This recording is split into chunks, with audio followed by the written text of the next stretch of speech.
Thank you. Like I said, the emails will probably come every couple minutes. Bear with me. Okay, my introductions of who I am. These are pointer here.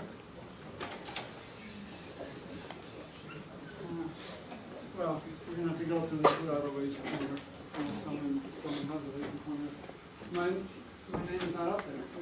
My name is Levine. I have taught in this class now for about 3 or 4 years. I know what you guys need, and I'm sort of comfortable with, obviously comfortable with the material, but hopefully I can pitch it at the right level.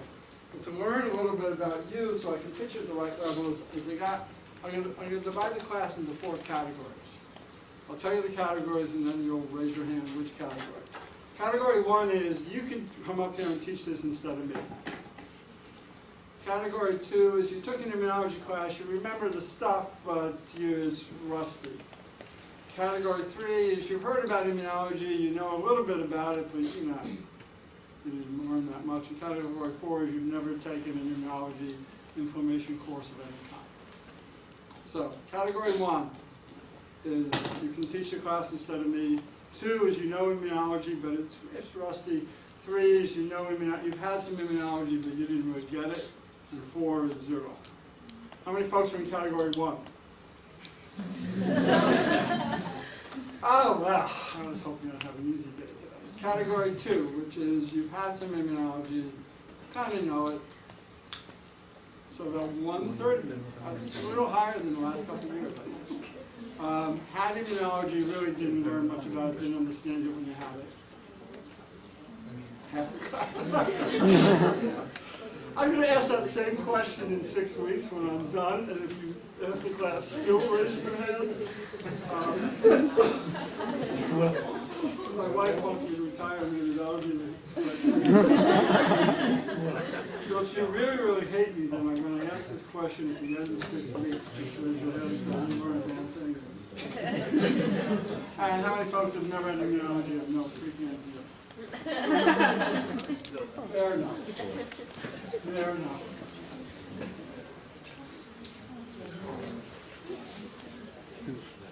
I will. Oh, another promise I'll make for you. If you, again, make this engaging, because I just don't want to lecture at you for 2 hours for the next 6 weeks. I promise that I will give you, in class, every exam question. I will say something like, you might want to remember this. Well, this is really important. And again, the exchange is that you guys, when I interact with you, you've already done it, you raise your hands. No, I didn't notice anyone sort of sitting there not even raising your hand. So that we get this as sort of a two-way conversation. I will give every exam question before the exam, and your promise back to me is we can talk. When you're confused, we can talk in public. You can obviously come during the breaks and talk to me privately in my office, wherever my office is, over in the med school. I'm in the med school, not the dental school, by the way. You can come by anytime. Well, you send me an email. I'm not in town, but you can come by any time that I'm in town. Just send me an email or we can chat. But ask questions during class, because your questions, I guarantee you other students have the same questions. And I'm not getting an idea across. The only way it's going to get across is for you to tell me. So that's the deal. I will tell you every exam question going into the exam, and you will communicate with me. Okay.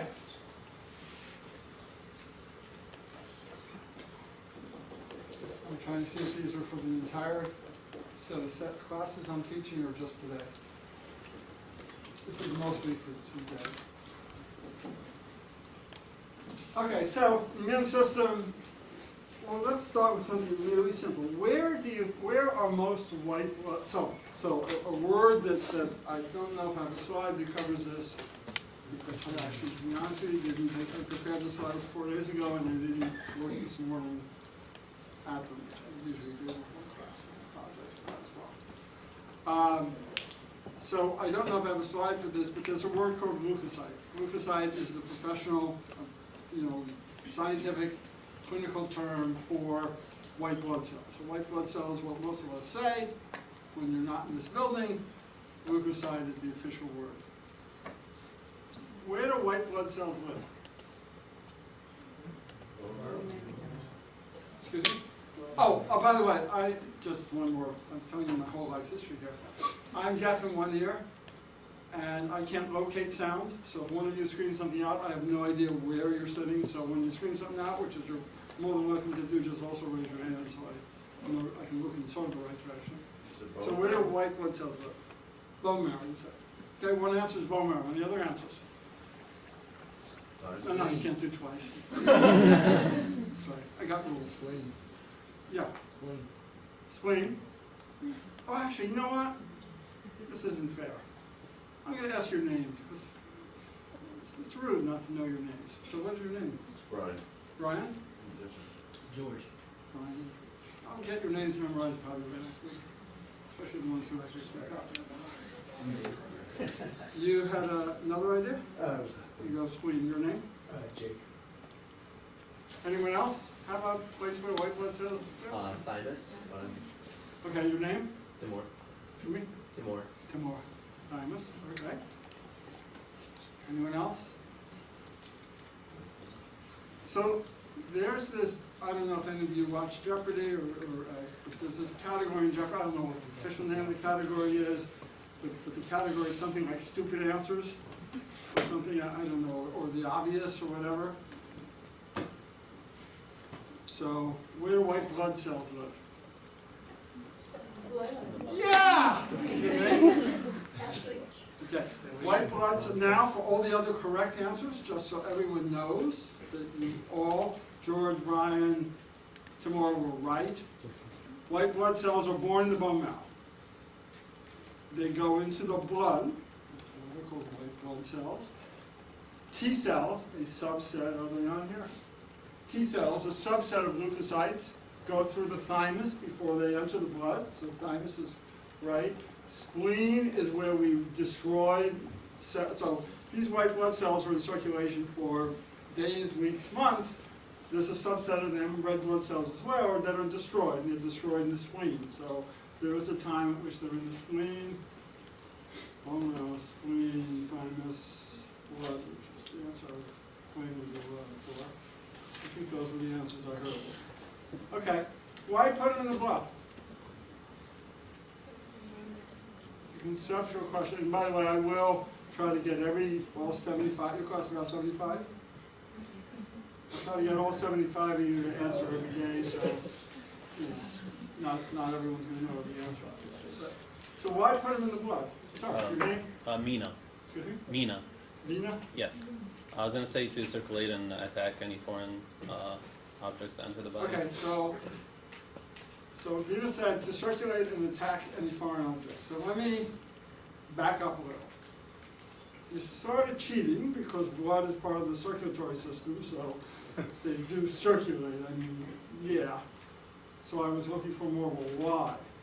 Attack foreign objects. So do you believe, let's continue the conversation. Do you believe they attack these foreign agents, we'll come up with the words in a minute, in the blood? Is that where they're doing their business? You know? I mean, I thought yes, maybe elsewhere as well. Excuse me? Yes, I was thinking yes, and maybe elsewhere. Okay, so let's get you guys involved. Are most leukocytes, white blood cells, dealing with the pathogen? We haven't defined the pathogen yet, we will in a minute. Are they dealing with it in the blood, or are they dealing it at other sites? You can only choose one.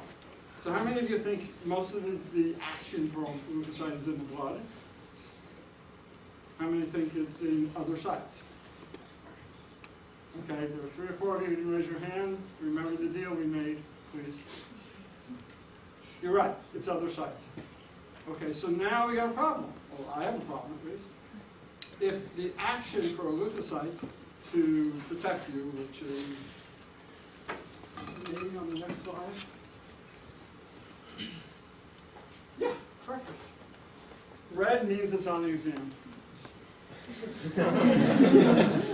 Be as blunt as that. You're going to get a question that says, one of the exam questions will be, what are the 2 main functions of the immune system? And guess what the answers Hope I did it right. Yeah. I always forget that I put a slide up there, haven't looked at it, and then I say something stupid and the slide doesn't agree with what I say. Yeah, so that's an exam question. Okay, so immune system is there to protect. We'll come back to repair in a minute. And you just told me the action of leukocytes is not in the blood, it's in tissue. So let me ask you, why are white blood cells spending all their time in the blood? Sounds like the system is screwed up. It's not designed well. So Brian, I'm going to go with someone else. I'm going to try to pick on someone else. Sorry, your name? Sam. Helps them travel. It's like the freeway. Keep going. Then it can cross over to the periphery, or outside of. Crossover. It sounds like they die. You cross over. We can enter the periphery. Yeah. So can you put this together into a full thought? I mean, you're really warm.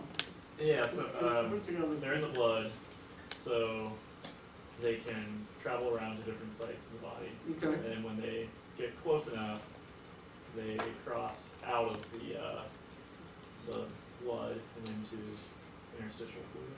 Okay. By the way, the vasculature is where blood flows, so they extravasate. The word, I think it will come up in today, or it might even be next time that I see you. But extravasate is the process of climbing out of the blood vessel, entering tissue. So yes, Sam, you're right. So yes, they're in circulation and they're going to climb out of the blood vessel, extravasate, enter the tissue.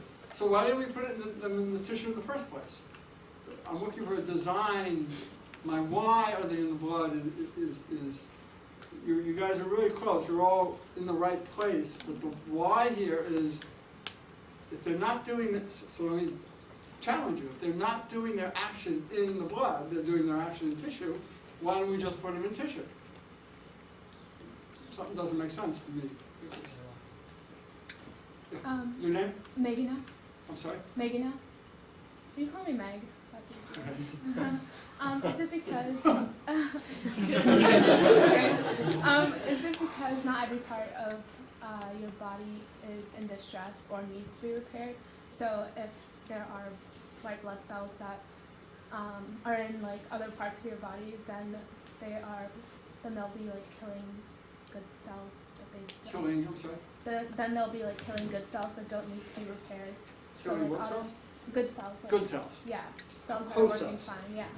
So like leading to autoimmune diseases or something like that. Okay, well, you're getting way ahead of yourself, but the last couple words, that's a little bit ahead.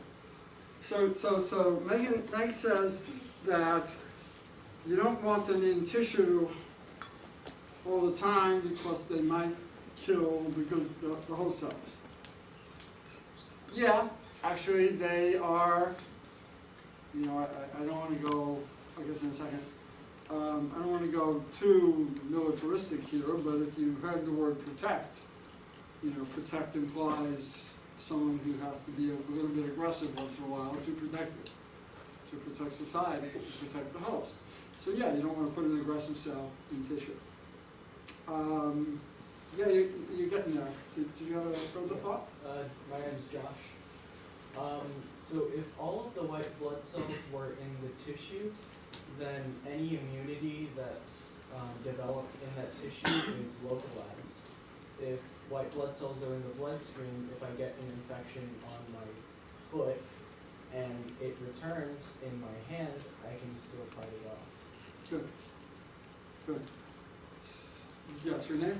Nick. I was just Sorry? gonna say, Nick. Nick. I was just gonna say, if it's in the bloodstream, you have a faster response time. Right. as well. So the last 4 or 5 answers have been ideal.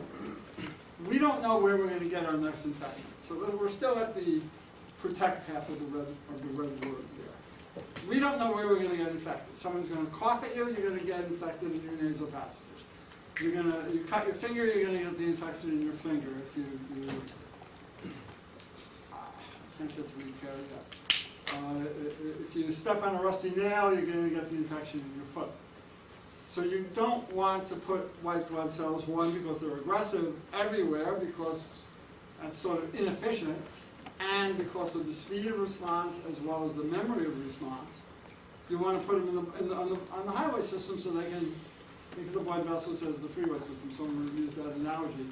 Then they can immediately go to where they're needed and they're not hanging out where they shouldn't be, or they're not needed at that moment. It's an efficiency issue. This is very disgusting, but you all know what pus is. This is really disgusting. What color is pus?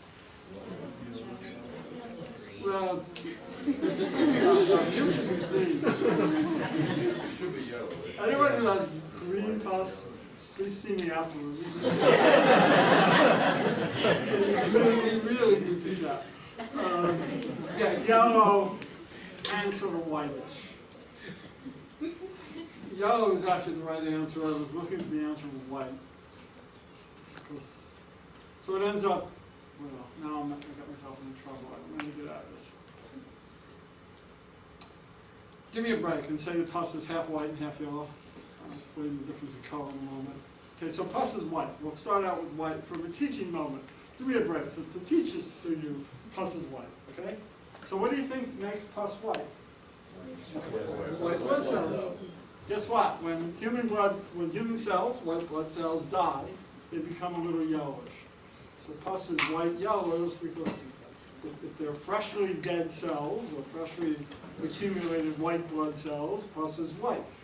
As the cells die, cells pick up a yellow tint. I do not know why. I should know why, but I don't. I really don't know why. And pus is, there's a yellow tint as well. So pus is a collection of white blood cells.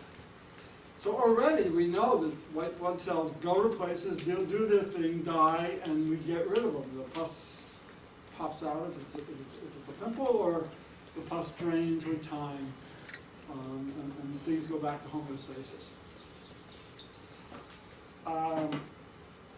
Okay, so we know why they're in the blood. Everyone's comfortable with why they're in the blood and the logic of the system and so on. Anyone uncomfortable with what we just said? Okay, what about the other red word up there? So protect. Okay, yeah, let's not read protect. There are 4 types of pathogens, well, 4 big types of pathogens that we should just be aware of. What are they? Bacteria, virus, parasite, fungus. That's another exam question. You can make up a 5th one, but I can't remember. Sometimes there are things called amoeba that can be pathogenic as well. But the 4 biggies are bacteria, virus, fungi, and parasites. We don't have parasites in the U.S.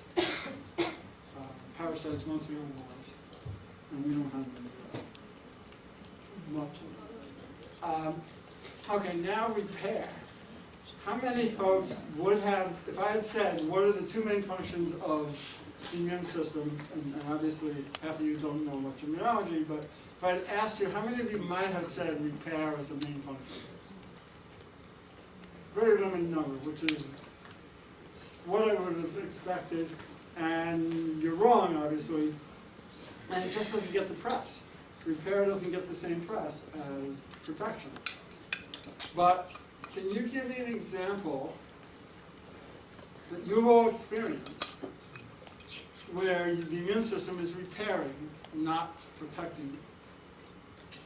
Someone give me a simple example. Your name? Julia, Sure. when you're scarring or scabbing. I didn't ask your name. Oh, you did.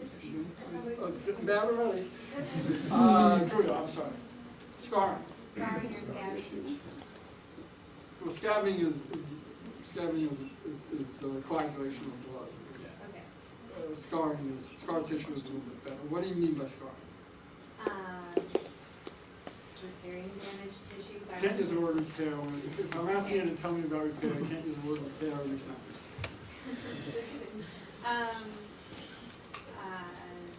Building your tissue or restoring. Restoring. Okay. So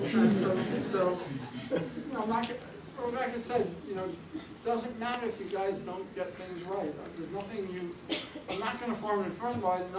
It's not my nature to form opinions of people that quickly. It's not my nature to form opinions of students who are trying to learn. So don't worry. stumble and mumble a little bit. I still stumble and mumble. So scar tissue is a product of inflammation. That is absolutely true. And scar tissue is involved in restoring tissue. So let's start with an analogy that I've used. I haven't used in this class, obviously, but I've used in the past. So it's a Saturday morning, it's July, it's a beautiful hot day. You're relaxing, you don't have classes, you don't have clinic, you're meeting some friends in a bowling alley, but you're walking around the backyard without shoes because it's so beautiful and you want to enjoy the grass. And you step on a rusty nail, and the rusty nail goes into your left big toe. Okay, not the greatest thing in the world. You go to the bowling alley, you're switching shoes from, your street shoes to the bowling shoes.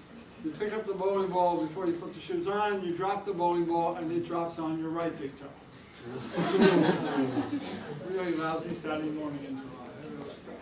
So you've got the rusty nail pricking your left big toe, you've got the bowling ball pricking your right big toe. Are the events in those two toes, the question for the whole class, the question is, are the events in those two big toes the same or different for the next seconds, minutes, hours? How many people think the events are the same? 2 or 3 or 4 or 5 of you, 6 of you, numbers are going up slowly. How many of you think it's different? Good. Well, the minority wins this one. And that's where repair and protection come in, sort of play hand in hand, so to speak. That the events that are called into play to repair that crushed or damaged big toe due to the bowling ball, and to deal with the fact that a rusty nail and all the junk that was on that nail in the left big toe, the early events, the first hour, minute, the first seconds are identical, the first minutes are identical. What comes after minutes? Hours are identical, and then it starts to split off. So the immune system is designed to go into tissue and clean up what ain't supposed to be there. And that's where repair comes into play. Protection is a bacteria, a virus, a parasite, fungus. Enters tissue, it ain't supposed to be there, the immune system goes in there and protects you. You smash your big toe, you bang your elbow, you play a little bit too much tennis, you get a tennis elbow, you play a little bit hard football, flag football over the weekend, and your legs are sore, not muscle sore, but sore because you've been banging into each other and falling on the ground. That's the immune system responding to things that shouldn't be there. What's not there is what makes it, which is, if you didn't say dead cells, you said good cells. When you're healthy, good cells are everywhere. When you're not healthy, dead cells or damaged cells are there. And the immune system is there to get rid of what shouldn't be there, and damaged human cells shouldn't be there. And that's why when I met you guys, the first thing I said was you've all dealt with inflammation. Because you have all banged up some part of your body, sometime or another, overused or banged up some part of your body, and the immune system had to come in and repair it. And inflammation from a clinical perspective is everywhere. Let's talk about a myocardial infarction. You get a heart attack, muscle cells die. The immune system comes in and cleans up those muscle cells. What forms afterward? Not actually, Julia. Actually, Julia. Julia said scar tissue. We do not regenerate tissue perfectly. We're very good at regenerating tissue, but it's not perfect. And scar tissue is simply the process of regenerating or filling in the empty space that was created by the immune system coming in and getting rid of the dead cells, the damaged cells, and the defective cells, repairing the tissue. We go in and clean it up and rebuild it as best we can. We as a biological community, not we as a class of 76 people. And a little bit of scar tissue forms, and that's the problem. And a lot of the inflammatory responses are associated with repair, not protection. Excuse me a second. See if my paranoia level is too high. All right, Fred's wanting me. So we are gonna take a little break, but let me do one more time. It's 3:30. So I said, you've all had information, you've all played football or basketball or soccer or tennis or swimming is probably the only place you don't get injured too heavily. Or a little bit too much, or you've dropped something or banged something. So that's all of that, all of the events associated with that are an inflammatory response. So now let me ask you a question. Is inflammation good or is inflammation bad? Good. That's the answer, yes. You've all taken ibuprofen, I guarantee it. Non-steroid anti-inflammatory, and then said, you've all taken ibuprofen, that's the generic name, Motrin, Advil, Nalproxone. I don't remember the name of the other ones, over-the-counter ones. Why do you take them? That was a real question. Why do you take an anti-inflammatory? And then said. Sorry, Get rid of the pain. your name? Mina. That's right. That's This is, obviously I'm not as focused as I should be. Get rid of the pain. Is that the only reason? I mean, I'm trying to think of, I don't take ibuprofen. But to reduce the swelling, to reduce the inflammatory response. I mean, if you really want to get rid of the pain, you can take Tylenol. Tylenol is not anti-inflammatory. By the way, Tylenol and ibuprofen is acetaminophen and ibuprofen. Acetaminophen and Tylenol will get rid of pain, but it's not anti-inflammatory. Ibuprofen will reduce the pain and it's anti-inflammatory. So depending on which one you take and why you take it, you're taking the anti-inflammatory to reduce the swelling, to reduce the inflammation, the inflammatory response, the redness, the soreness, all of that is you're taking drugs to stop inflammation. And if I just told you that inflammation is a problem when you have a heart attack or when you have a tooth extracted or anything else, inflammation must be bad. But we also decided that inflammation protects and repairs things, so it's got to be good. And it's that balance, it's that subtle balance that we need to be worrying about all the time. 5-minute break so I can be more paranoid than usual, and then I'll come back. Yeah, that's going to be the theme keep going. So there are listed here a variety of, and you'll notice, by the way, for those of you who are rather smart, bone marrow fineness needs a lymph node. Or a spleen is a lymph node, so you sort of covered it. Lymphoid tissue, lymphocytes, and then mediators that are non-cellular mediators of inflammatory response. We'll go through all these in detail, but I just want you to sort of, that's the overview, if you will. Okay, so a couple words. The immune system has an innate, and so yes, this is an exam question. The immune system has an innate and an adaptive response.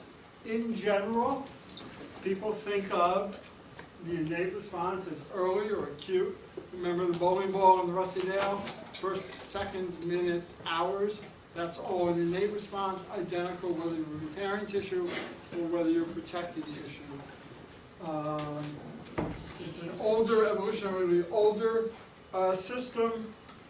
I mean, every organism has it. I mean, even bacteria have systems to protect themselves from other bacteria, actually, even from bacteriophages. So it's a first line of defense, and we'll talk about what those cells' names are in the next half hour. And then the adaptive immune system is classically considered to have to do with chronic or a late response.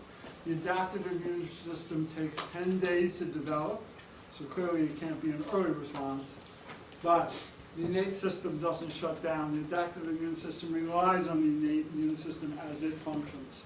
So that early, late, it's a nice teaching tool, but don't get too hung up on it. You okay with that? Anyone lost on that statement? An exam question. The difference between the adaptive and innate immune systems are the following. Those 3 words. The adaptive immune system has diversity. We'll describe what diversity is when we get into cells of the adaptive immune system. It has specificity. We'll get into what I mean by specificity. when we talk about the cells. And then memory, you all know, you've all experienced immune memory. Give me the best example of immune memory. Vaccines. Chickenpox, and what's the other? Chickenpox is a great answer. What's the other one? Vaccination. You've all been vaccinated, by the way, and if you haven't, please get vaccinated. Despite the fact that I'm an immunologist and therefore vaccination is very much part of my life, please get vaccinated. Vaccination, what are you doing? You're challenging the host with a dead or attenuated or subunit of a pathogen, a dead pathogen, an attenuated pathogen, a subunit protein or carbohydrate of that pathogen. The immune system doesn't like it, responds, builds up memory, so that the next time you see that pathogen, you stay healthy. Those three, diversity, specificity, and memory are part of the adaptive response. This is saying the same thing, put some cells into the story now. The innate response is early. You notice I mentioned hours. The adaptive response is days. It takes 7 days in the mouse, 10 days in the human, in order for the adaptive immune response to really get its act going. And when I describe diversity and specificity to you, 2 or 3 weeks from now, you'll understand why it takes 10 days. Well, you may not understand it, but you can at least relate to it. Innate cells, we'll go through some of the innate cells today, we'll go through some of the adaptive cells today. The key adaptive cells are the B and T lymphocytes. All of these cells are leukocytes, all of these cells are white blood cells, all of these cells are born in the bone marrow.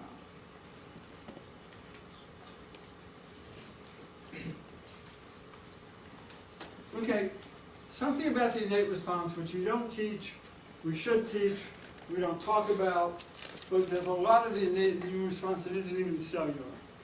The fact that we've got skin, the fact that we have mucus, the fact that we cough and sneeze, the fact that we pee and we poop, these are all part of an innate response. Because in every one of those events, except for the collection of mucus until we get rid of it, we are expelling something. And if you think about immunity, sure, once in a while you're going to cut your finger. Once in a while you're going to step on a rusty nail. But most pathogens are going to enter through what I call ports of entry. We've got holes in our body. We've got holes here, here, here, here, and keep on going down, which I won't do. You know, those ports of entry, those holes in our body, are where most pathogens enter. And by the way, if you think about them, and think about mucus, is mucus up here somewhere? I hope mucus is up here. Yeah. Bronchi have mucus. Every port of entry has mucus. You think about what is mucus? It's this gooey, sticky stuff that coats all your ports of entry, and it's there for a reason. It's keeping organisms from entering you. So if you think about your holes in your body, some of them, not all of them, some of them never really enter the body. You've got to think topologically. Think about your mouth, your lungs, your GI tract. Those ports of entry, those holes, aren't really in you yet. They may be buried inside you, so it's, literally, your lungs are deep in you, your stomach and small bowel and large bowel are in you, but when you're in the lumen of the small bowel, or in the lumen of the esophagus, or in the areas of the lung where oxygen is exchanged, you're still not in you. You haven't crossed into the host. And you're coating those areas, those ports of entry, with mucus to protect us. So the innate immune response, sure, we're going to go over the cells today, and that's all you're going to hear about from me from now on. But don't forget about all this important stuff. And in the oral cavity, think about the oral cavity and how much innate protection you have in the oral cavity. And really, most of the time when you're dealing in the oral cavity, you haven't entered the host yet. The pathogen will have not entered the host. We talked about the fact that these cells came out of the bone marrow. There was a self-renewing hematopoietic stem cell. It's a pluripotent cell, meaning that cell, the self-renewing part is, everyone's comfortable. Is anyone uncomfortable with the word stem cell? And by the way, when I ask, I realize, by the way, when I teach, I've been teaching long enough, that question is a really stupid question. You know, does anyone not understand this question? You guys hear from me all the time and from other faculty. It's really a dumb question. Who's going to raise their hand and say, oh, I'm dumb, I don't get it? I mean, you know, you're not going to answer that question by saying, yeah, I don't do it. But since I'm trying to create a semi-protected community here for the 76 of us when we're in this room, if you don't get something, tell me. So when I do ask, do you not get it? If you're confused, speak up, please. So, the stems, is everyone comfortable with the stem cell? Stem cells have two functions. One, they have to self-renew, because if a stem cell becomes a functional cell, you don't have a stem cell anymore, so you don't have the seeds to create new functional cells. So self-renewing means the stem cell is constantly staying stemish, if there were such a word, so that it could seed the periphery with everything that's needed, and some of the baby stem cells stay stem cells, and the other baby stem cells become mature into functional cells. And that's what you're seeing here. And this is the picture to do it. Okay, so the first split in the bone marrow is white to red. It's not on this picture. Your stem cell, pluripotent means, potent meaning capability, pluri meaning multi. Pluripotent stem cell can go white or red. So the first split is white or red. We're not going to deal with red blood cells in class, this class. White then splits again, and it splits between what are called the myeloid cell. Again, I don't have my pointer. Excuse me. The myeloid cell up there in pale blue, and the lymphoid cell. That split is myeloid is innate immune cells, the early acute response. The lymphoid cells in general, T cells and B cells. For this class, lymphoid cells are T cells and B cells. There are more fancy cells that you don't need to worry about. By the way, once in a while I will say something like, I'm only going to, I should have said this early on, I'm only going to give you 95% of the truth. I'm going to leave out 5% of stuff that's like, so if I say lymphoid cells or T cells and B cells, that's 95% true. There are some lymphoid cells that you're never going to hear of ever again in your life. Probably. And I'm leaving them out of this class. So if any of you, by the way, know that there are other lymphoid cells and you hear what I just said is wrong, come up to me. You can say it publicly, I don't care. I'll just tell you that's in the 5% I'm leaving out. So yeah, I am leaving some stuff out, but it's just stuff. It's not important. Even though I do some of it myself. So that's this first split. Then the myeloid cell has to split further into the different innate cells that we're going to touch upon right not now, next slide, I guess. Red blood cells, you know what red blood cells are. Platelets, you know what platelets are. They come out of the bone marrow as well. They come from this pluripotent stem cell. They're on the myeloid side of things. Then the split becomes leukocytes from platelets, I can tell you that, and then the leukocytes split off and form the myeloid branch of that split, cover cells that are neutrophils, monocytes, eosinophils, and basophils are myeloid, lymphocytes are lymphoid. And just so everyone knows, I think sometimes knowing the origin of words helps you understand concepts. The lymphocytes live in lymph nodes. That's where they got their name. So the difference between adaptive and innate, adaptive cells don't, at the 95%, 5% lying level, adaptive cells live in lymph nodes, innate cells don't. There's a little bit of a lie there, but don't worry about it. Look at the number of cells. This is not right.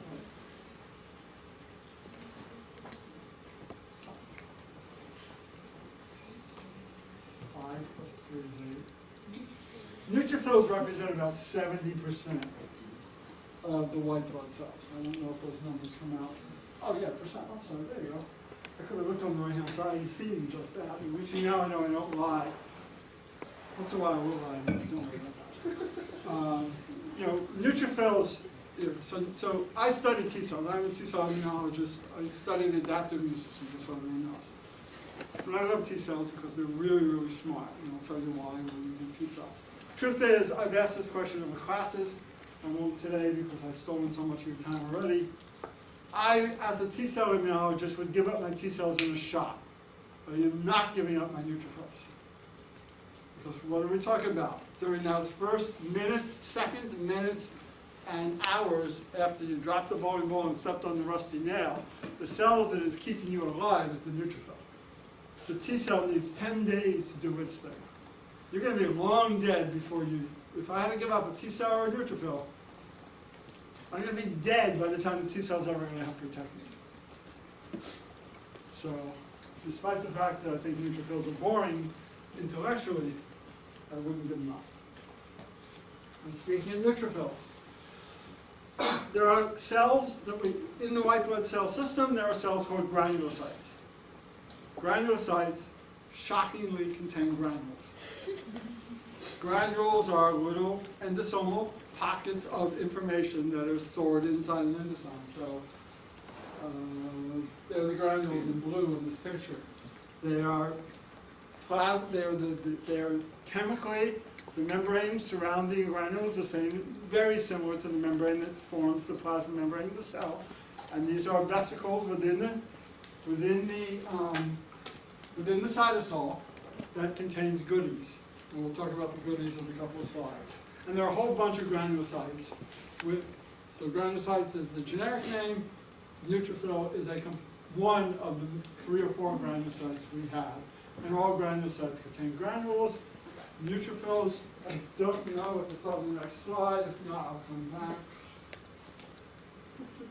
Yeah, it's on this slide. No, it isn't. Neutrophils are also called PMNs, polymorphonuclear cells. And the reason is the distinguishing feature of the neutrophil. You saw it for real in the purple slide, purple figure on the other slide. But you'll notice the nucleus is lobular. And the PMN name came from the fact that when people first had invented microscopes, they saw this cell in the blood that had, instead of one round nucleus, which is what most cells have, it had this multi-lob nucleus. And that's the distinguishing factor of neutrophils. They are the first cell into they are in within minutes in those big toes. And they are keeping you alive. They are chewing up dead tissue, and they are destroying the infectious agent. And they are what is pus.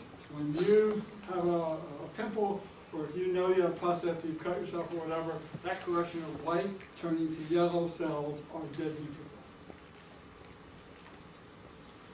Literally millions of them in a little pimple or something.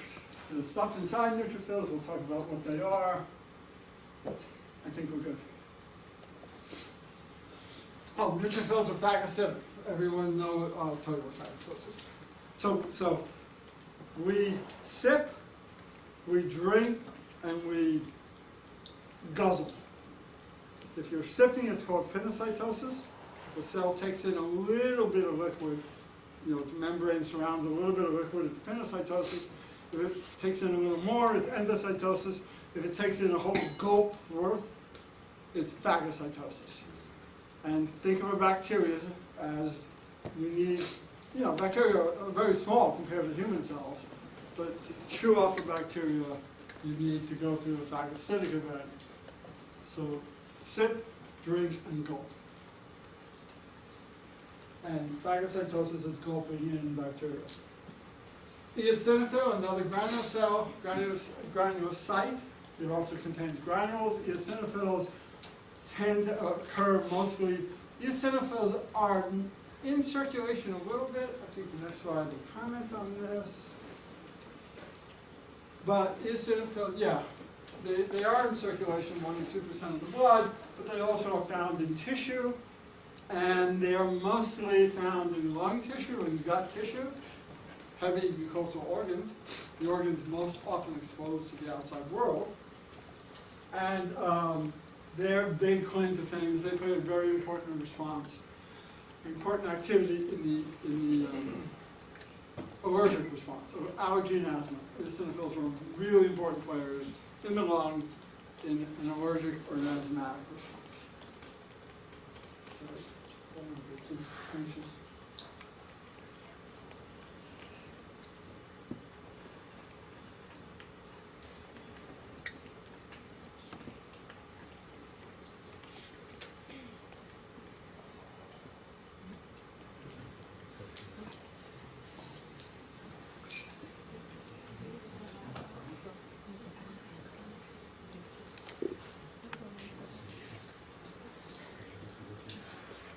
The computer is working its way through.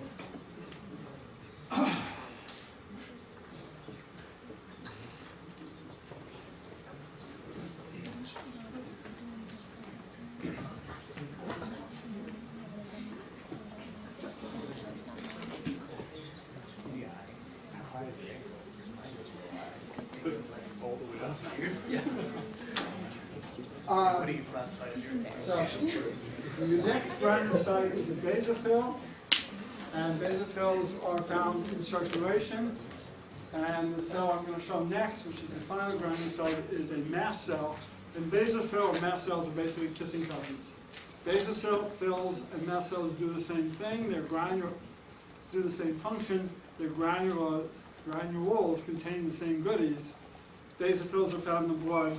Mast cells are found at mucosal sites. And I think and that's what a basophil looks like.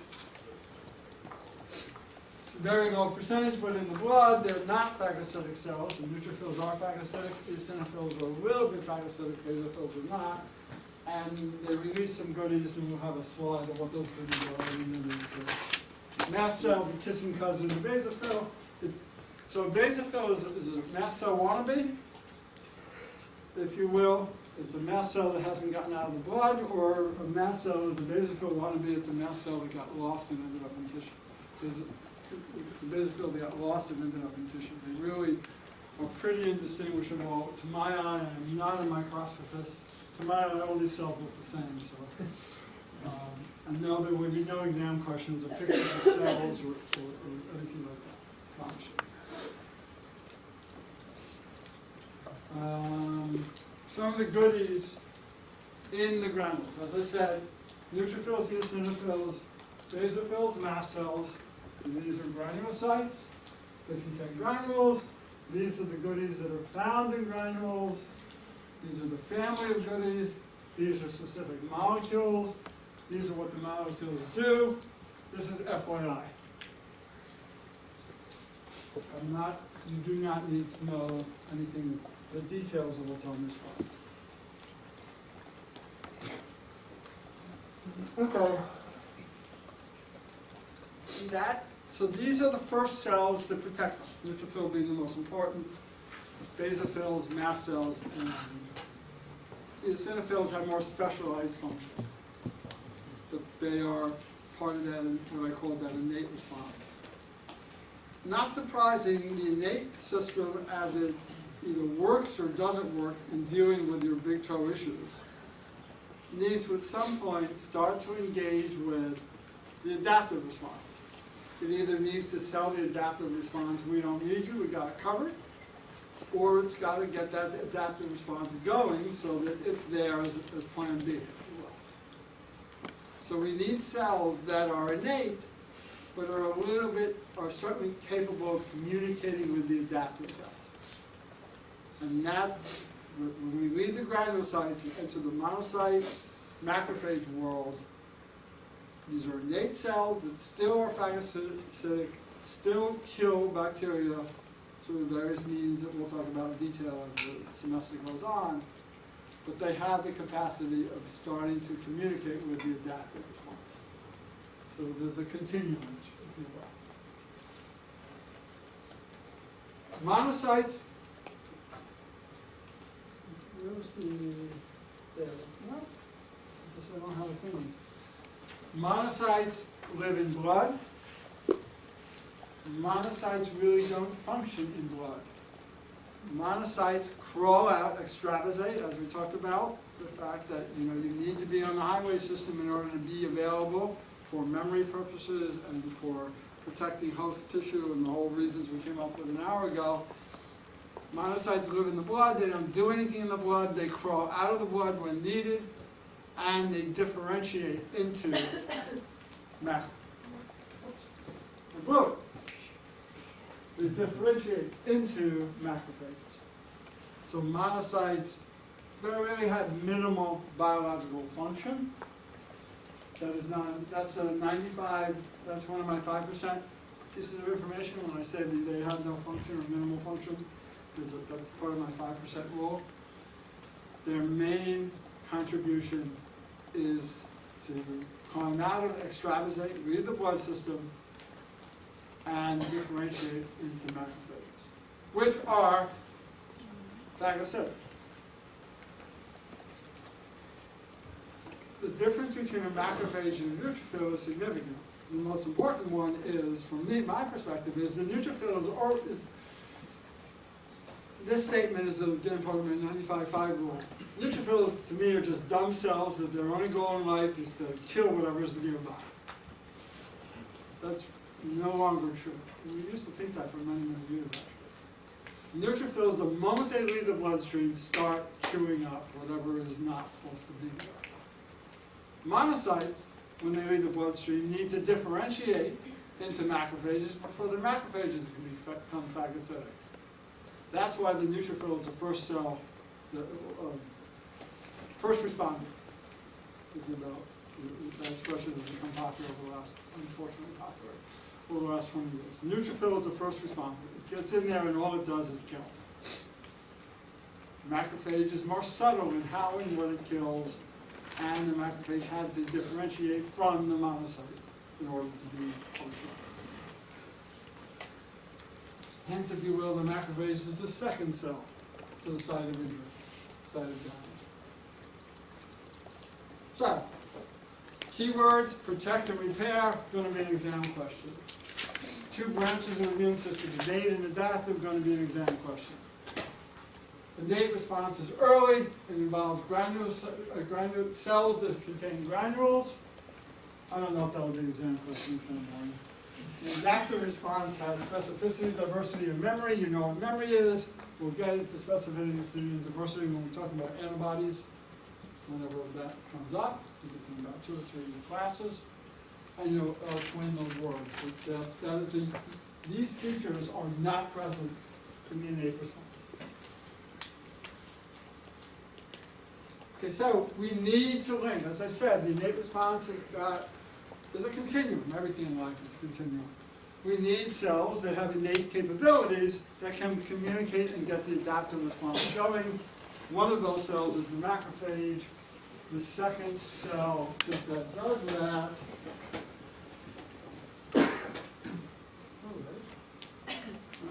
well, I don't introduce that cell for a while. But, so we have these innate cells in that continuum that are involved in communicating with the adaptive immune response. And there's this word I have to define now. And the word is antigen. And these macrophages are 2 cells that form the linkage, if you will. One is the macrophage, which we just discussed briefly. The other is a dendritic cell, which I'm surprised I haven't covered yet. But these cells communicate with the innate response and communicate with the adaptive response. And what they're communicating is, we've got a pathogen. The adaptive response does not play a role in repair.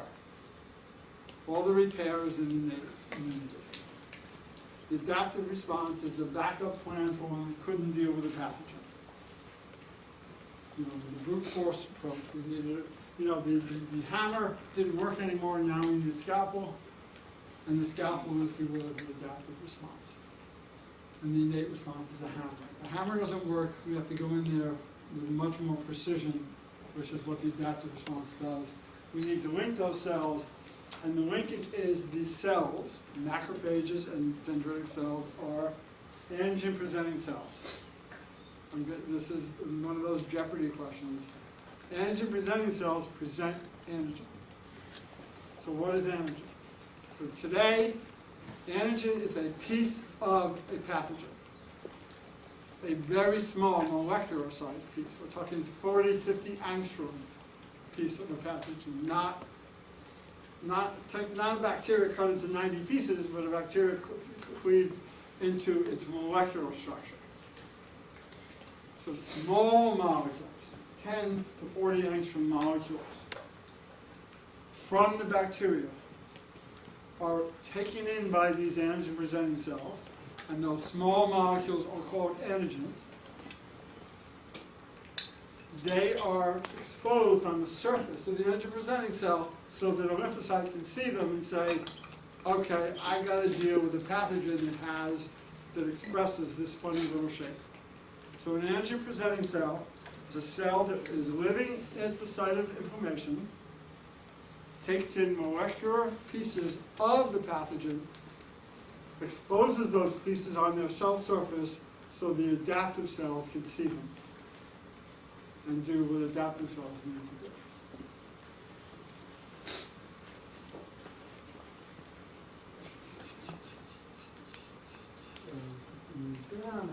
Okay. Remind you again, we're just getting into the adaptive cells. They are the T cells and the B cells for this class. They have a high degree of specificity. I'll explain what that means, diversity, and the adaptive cells. Follow forward, remember. Here's the dendritic cell. This is the other antigen-presenting cell. The macrophage is phagocytic, so it can help the neutrophil chew up and destroy the bug. But the macrophage, as it is destroying the pathogen through phagocytosis, is saving small pieces, molecular pieces of that pathogen to present on their surface to the lymphocyte. Dendritic cells are endocytic. Remember, sip, drink, gulp. Endocytosis is the middle of that range. And endocytic cells, like dendritic cells, can bring in chunks of pathogen that have been left around by these phagocytic cells. They take these pathogens in. They take chunks of the pathogen in, small molecular pieces, play with them, and we'll get to what play with them means in a couple of weeks, presents them on the surface, so these little molecular signatures of the pathogen are on the surface for the adaptive response to see. They have presented that molecular signature to the adaptive cells, so the adaptive cells know what to do. Hence, antigen-presenting cells. So macrophages phagocytose the pathogen, dendritic cells endocytose the pathogen. Now that we go to the adaptive cells, T cells and B cells. It ends up, is it on this slide? Yeah, it is. It ends up that, that figure doesn't, I don't like this figure. So it ends up so think about a hierarchy. Remember I said I'm a T cell biologist. So there's a hierarchy. There's sort of there's a CEO and then a CFO and then the vice presidents and the whatever is all the way down.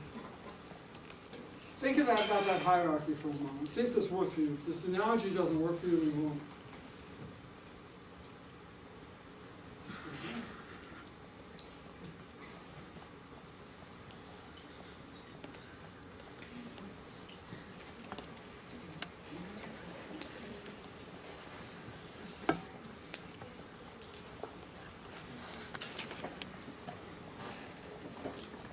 Ready to submit. Get closer.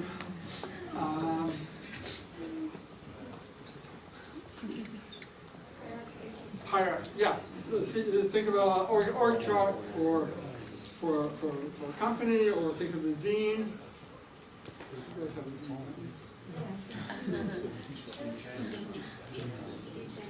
Yeah, I never see the guy.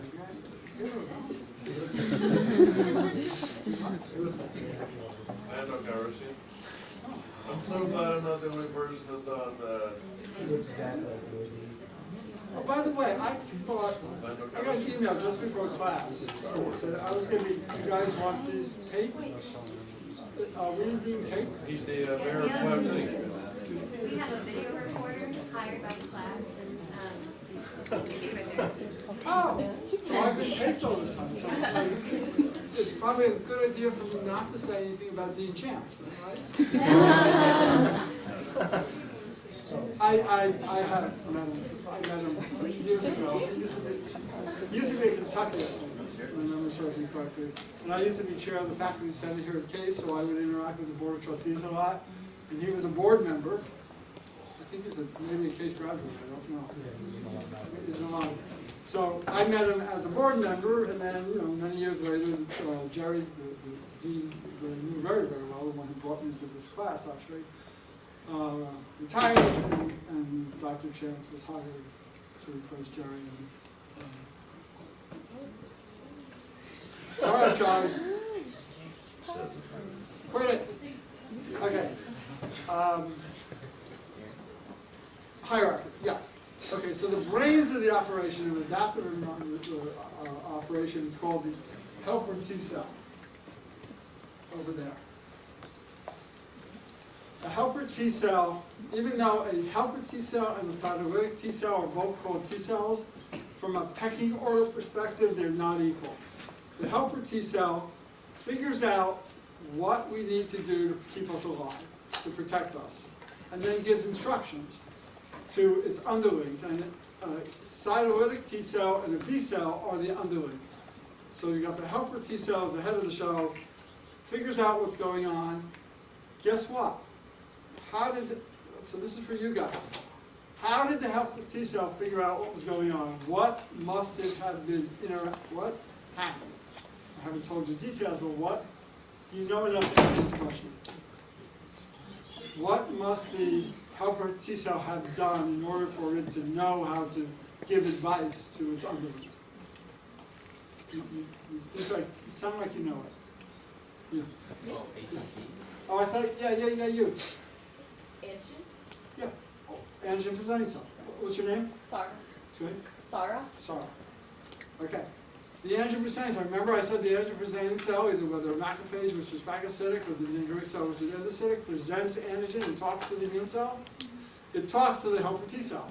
So the helper T cell communicates with that antigen presenting cell and finds out all it can about the molecular structure of that antigen. And from that information, the helper T cell says, okay, you know what? We need the Army. No, we need the Air Force. No, we need the Navy. It makes that decision, and if it needs the Army, it calls a B cell. If it needs the Navy, it calls a cytolytic T cell or whatever. So the helper T cell processes the information from the antigen presenting cell, which came in from the innate system, from the big toe. The antigen presenting cell talks to the helper T cell figures out what's needed, and then communicates with its underlings, if you will, to put the right plan into action. So a helper T cell is a little bit higher in the org chart than a cytolytic T cell.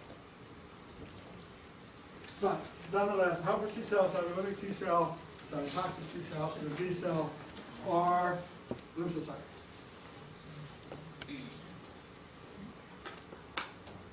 I put there, don't even look at this chart.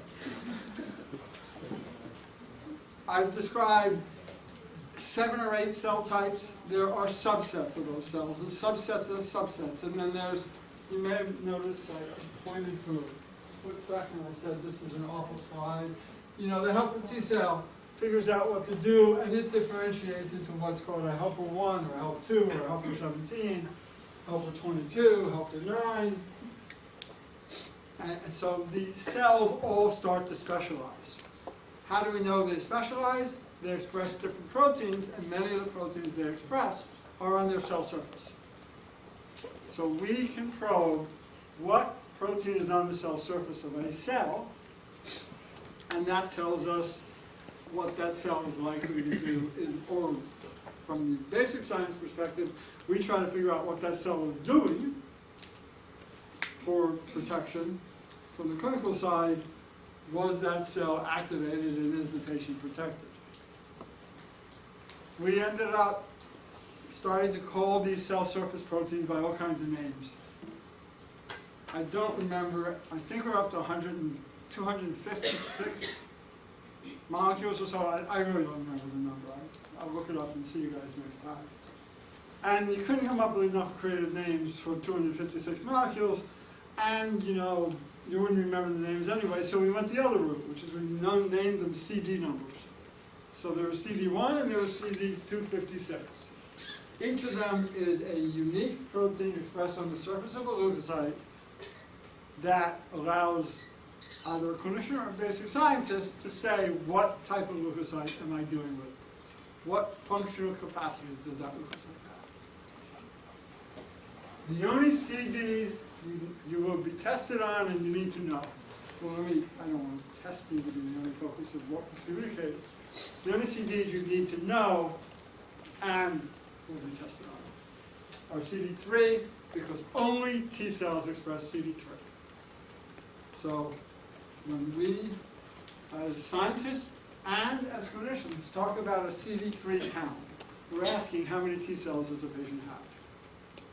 The other molecules you need to know the numbers for, and we'll revisit this when we get into the T cell world, is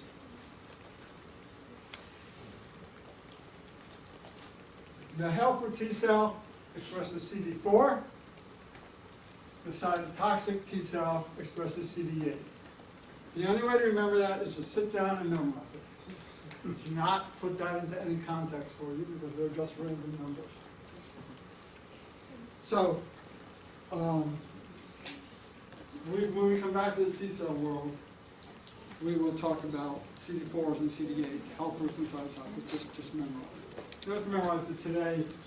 It's more important when we talk about T cells. Okay, so this continuum. You screw up your big toe, the innate cells go to your big toe and deal with it. If they deal with it, you're done. If they aren't successful in dealing with the pathogen, antigen-presenting cells, the dendritic cell in the macrophage, take this antigen, put it on its surface, and needs to now communicate with the helper T cell. We have two ways of doing it. We can either have the helper T cell go into the big toe, or, that's one way to design the system, or the other way to design the system is have a node, and have the antigen-presenting cell go to a node, and have the helper T cell come to the node, they meet, and they communicate there. And we go the node route. It's sort of like, I hope to come up with an analogy. Some of them work. If I ever do an analogy that like's really good, tell me. And similarly, if I come up with analogies that like really sucks, tell me. And you tell me that analogy didn't help. But you know how pretty much in Cleveland now you can't fly anywhere until you go to Chicago, and then from Chicago you go where you want to go, or you go from Cleveland to Chicago or Boston or Houston, and then you get to where you really want to go. That node system. It's efficient. And yes, but it's efficient. So rather than having T cells go into every nook and cranny of the body, looking, if you're healthy, if T cells go into nooks and crannies that are healthy, they're just wasting their time. So the T cells only go to specialized organs called lymph nodes, and they go there looking for an antigen-presenting cell with an antigen on the surface. If you're healthy, the T cell goes into the lymph node, looks around for an antigen-presenting cell with an antigen on the surface, doesn't find any, so goes to the next lymph node, and the next one, and the next one, and they keep going around from node to node to node, hopefully not finding anything. The way the system works is we have draining lymph nodes. So there's a lymph node right behind your knee called the popliteal lymph node, and it ends up that if you screw up your big toe, the antigen-presenting cells will drain into the popliteal lymph node and stay there. T cells will go to the popliteal lymph node as well as every other node in the body. And if a T cell that can help you ends up in that node, and the antigen-presenting cell expressing that molecular signature is in there saying you got a pathogen you got to deal with, those two meet in the popliteal, and already now the T cell knows where the pathogen is.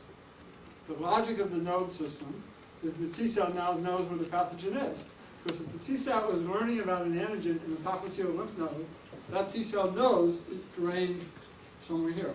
So that T cell is not going to instruct the troops to go into your thumb or into your shoulder.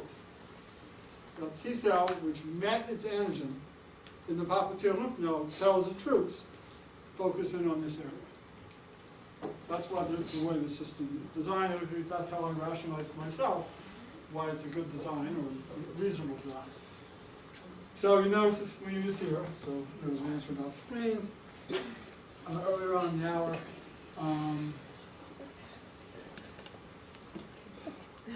Primary tissue is the tissue that gives birth to a lymphocyte. Primary lymphoid tissue gives birth to a lymphocyte, the bone marrow and the thymus. I said the only T cells go into the thymus. They learn some stuff in the thymus. The thymus education class is being taught by someone else this year. I don't know. Just an offering. If after the class you're confused, you can ask me. I know T cells inside and out. So if the class doesn't go well, just ask me the next time you see me. Can you re-explain something? I'm more willing to do that.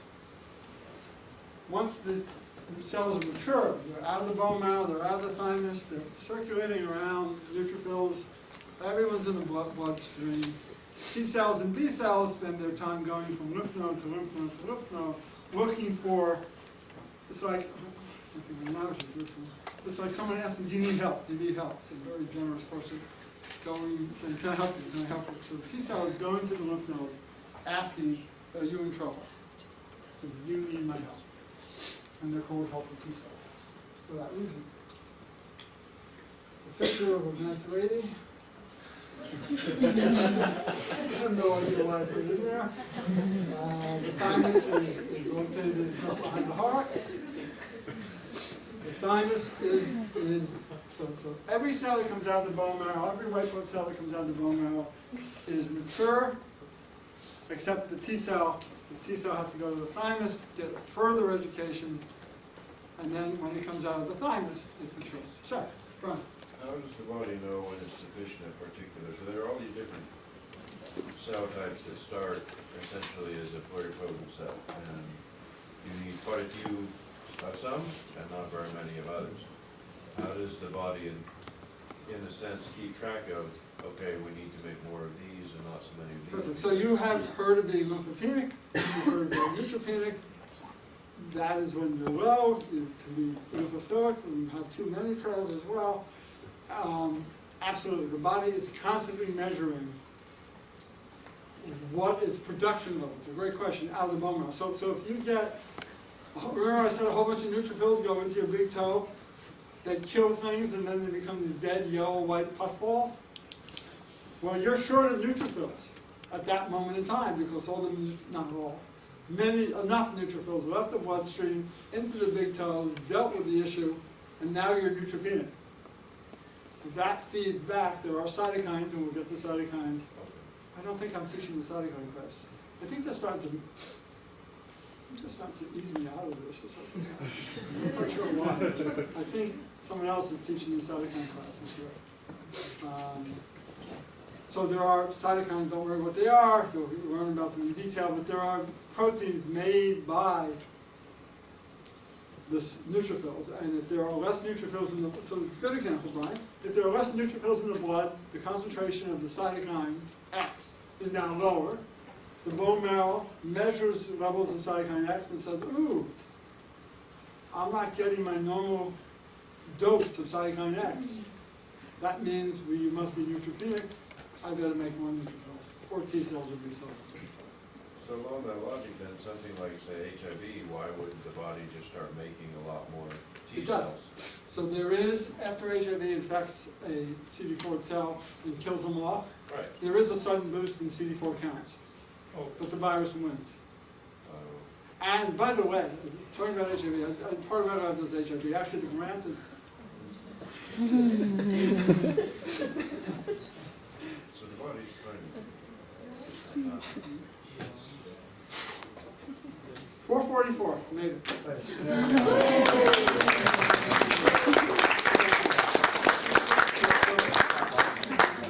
The grant that just went in is a grant about substance abuse. It's a joint. What are the dual insults? I think I used that expression in the grant a couple of times. The dual insult of HIV of an HIV infection and substance abuse. Because if you think about society, I'm going to walk you through it. If I wander off and I bore you, tell me. If I wander off and you're enjoying it, tell me that too, so I'll know how much wandering I should do. Unfortunately, it's a two-pronged problem, which is, unfortunately, the members of society who are more susceptible for HIV infection tend to be in somewhat of a vulnerable population. Their contributions or their engagement in society is not as normal, for lack of a better word, as ours, and therefore substance abuse is used at a higher rate among a certain vulnerable population, which is also vulnerable, therefore, to get HIV. So that's one half of the grant I just submitted. We can talk about past tense now. The other half is those substances of abuse alter the immune system so that HIV, the progression of disease, HIV-mediated disease progression is worse in patients who use substances. So we're approaching from both sides. Okay, commercial's over. I'm sorry. Okay, so yes, but HIV wins. But think about how freaky. I was about to use a different word, but I'm on tape. Remind me I'm on tape because I will slip off that screen. Think about how freaking smart you are. If you want to be able to infect a host, you want to make sure the immune system doesn't kill you. Remember the 4 pathogens: bacteria, virus.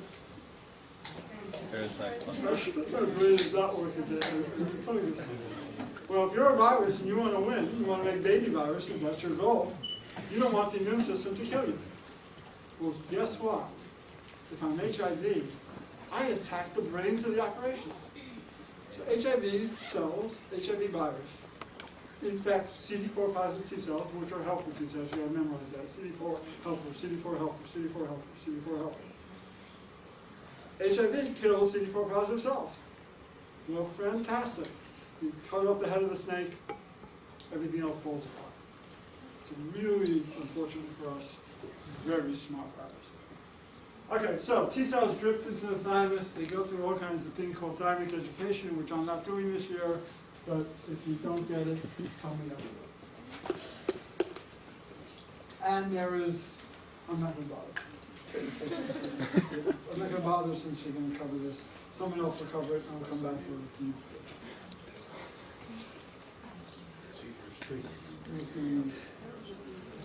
Let's go back. Okay, so for just the reasons we started talking about this in the class in the first place,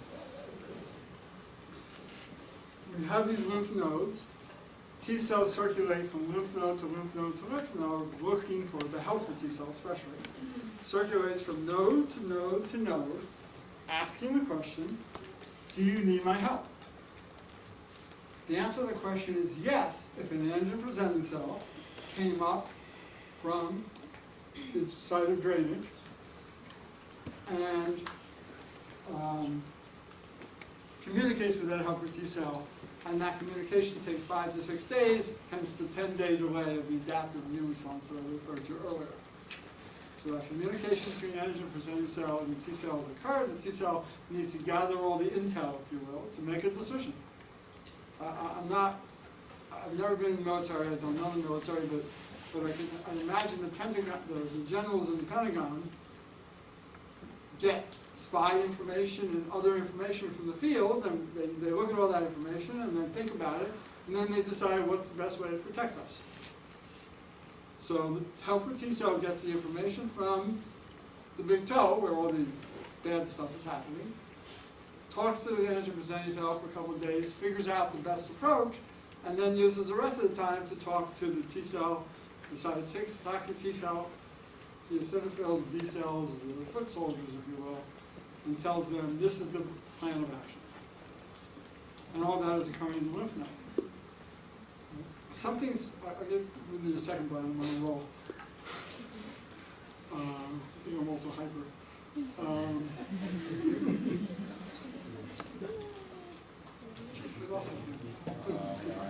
Remember I was very subtle what I said. I said the T cell, the helper T cell goes from lymph node to lymph node to lymph node asking, do you need my help? I said cell. I did not say helper T cells, plural. I said cell.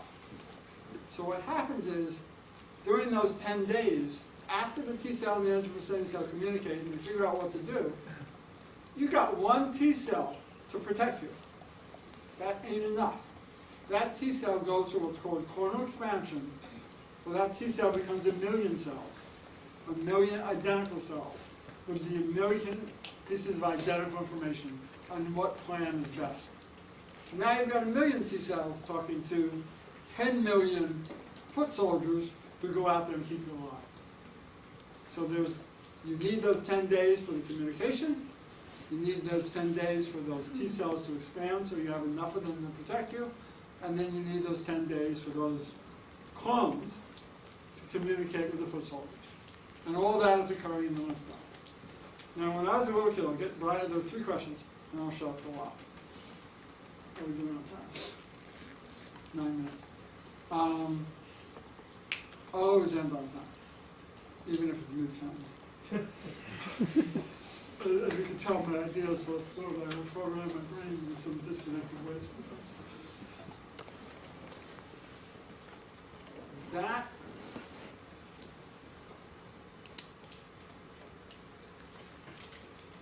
so when I was a little kid, I don't know if moms still do this, but when I was a little kid, remember we talked about draining lymph nodes? Well, guess what? When you get a nasal infection, the draining lymph nodes are right here. Now, I don't know, it still happens. I don't remember doing so much with my kids, but when I was a little kid, they did. My mom, when I would get a cold, would always go like this and say, you got swollen nose. I don't know, do they still do that? Did any of your folks ever do something like that? If not do it, have you heard the expression? Yeah. Guess what? These are the draining lymph nodes for nasal infection. If you get a cold, then the antigen presenting cells, the innate cells try to deal with the virus. Most colds are viral. If the innate cells can't deal with the virus, and innate cells don't handle viruses very well, by the way. They're phagocytic, and how do you phagocyte cells? Something that's, minuscule. So you can phagocytose a big, nice, healthy bacteria. If the human cell's the size of this room, the bacteria is probably this big, and the virus is, a head of a pin. So phagocytosing a virus is not likely. Okay, so you get a virus gets an infection in your nasal passages, or you got a head cold, basically. The antigen presenting cells take in the viruses, they make molecular signatures, they put them on their surface, they go to the draining lymph node, which is right here. The T cells and the antigen presenting cell talk to each other, and then I mentioned the T cell clonally expands. So you talk about a swollen node. When my mom used to feel this is swollen, is because she's feeling the 1,000,000 T cells that weren't there when I was healthy. There was one T cell who came in, didn't see anything, moved on. When I get the head cold, the T cell comes in, stays there, expands to 1,000,000 cells, and now we got 1,000,000 cells where there used to only be one. You're going to feel swelling. That's a swollen lymph node. 3 questions along the way, and we'll stop with the questions. There's Brian was first, and then Ashley, and then Adrian. When you say it's trying to figure out what to do, is it just holding up the antigen and just throwing, let's try this enzyme, or maybe let's try, it's just essentially trial and error until it gets something that kills it, and then it goes on? No, it's way smarter than that. Way smarter than that. So that's why I study CD4 positive T cells. And by the way, the reason I study HIV is because it's a nice system to kill off. I mean, if any of you have relatives or who are persons living with HIV, I apologize for this crude statement. But as a basic scientist, HIV is a fantastic tool to create CD4 deficient humans. And then ask, what is the immune system doing when you're lacking CD4 cells? When you're lacking helper T cells, how is the immune system screwed up? It's a biological experiment for us. For people living with HIV, it's a good experiment. So, no, it's a way more sophisticated process. That's why I study it, and we'll get into it. And if we don't, if the thymic lady, the person who does thymic education, doesn't get into it, I'll get into it when I come back.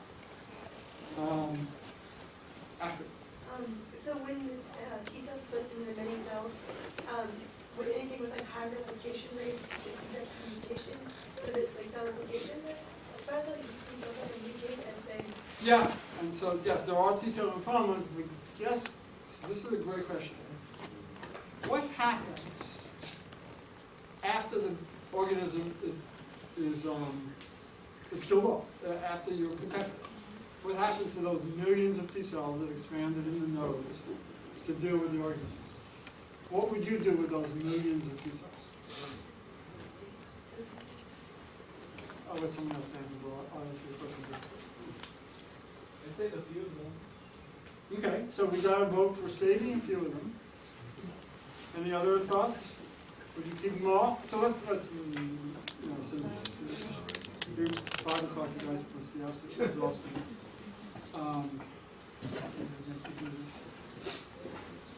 Dear Dean Chance, I strongly believe in a very creative educational process, and lecturing and not engaging students is not the most effective academic approach in 2019.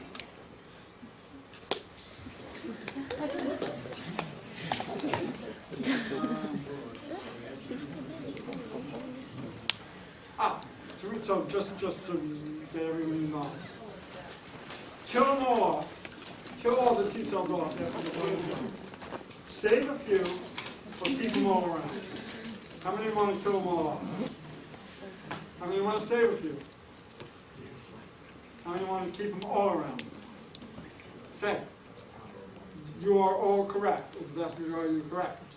You don't want to kill them all off because if you got exposed to that pathogen once, what are the chances you'll get exposed to that pathogen a second time? A lot higher than some pathogens that you might never see. So common cold, you're going to see that pathogen a lot. Ebola, probably not so much. Cool. So you don't want to kill them all. You don't want to keep them all around. Why? Because after 5 or 6 infections, you're going to be a bag of pus. And you think about it, you've got T cells, they're clogging over, you're a bag of pus. You don't want that route. So you keep them around, and this is great. Sam? No, Josh.